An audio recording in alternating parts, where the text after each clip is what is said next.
The top was originally covered with moss and stuff, so I sprayed it with some water and Clorox, and it bleached the oak out nicely. And so I may do that to the whole side to bring it all the same tone, because when we move these rungs down, you're going to see kind of like a tan line. And so I can maybe make it all uniform, and then in the end I'll probably cover it with marine varnish to seal any small cracks to make sure it's perfectly airtight. These little T-headed pins, and I'll pull these out using my bull nose and twisting them. There's one on both sides, but that's it. They tack the whole thing together. As these swell with the wine inside them, it holds the whole barrel intact. There we go. They're just little T's like this.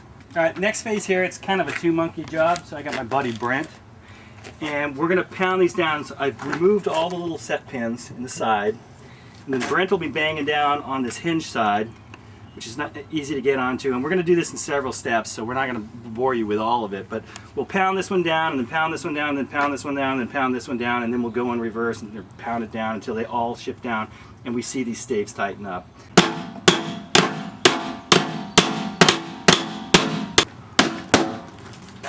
The tan lines actually make it easy for you to see if you're doing it symmetrically. You can already see it's tightened up some of these staves, and then we'll do the next ones.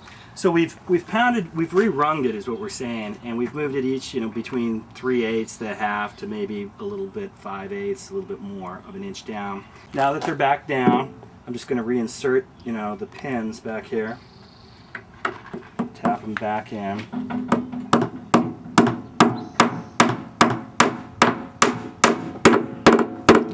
So I'm going to use the fence running along this rail as my guide. So I'm going to drill a hole roughly right there.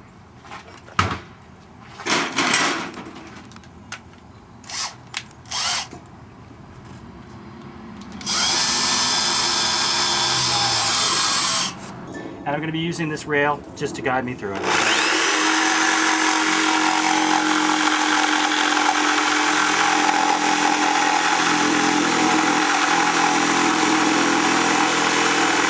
Okay, so what we did is one of my buddies stood where the camera is right now and gave me a reading to keep me at a good perpendicular angle, because optically when I'm looking down at this thing, it looks like I'm way over to the right, but he's going like, no, that's parallel with the bottom. I'm always like getting this off, so it was kind of helpful to do that, and so this is just basically how we did it. That's a thought, and I picked a crappy line on this crappy drill and used it as a siding thing, and that's hopefully going to go in straight. You'll also see that I came as close as I could again to this, because as this barrel continues to dry, this will move up another 1/4 inch, this will move up another 1/4 inch. You don't want your hole down here and have this rung impinging on it. Okay, if you look down here, you'll see some internal gaps in this, but it's fine. You'll see how nicely and tight it is around the barrel from after we've cut off.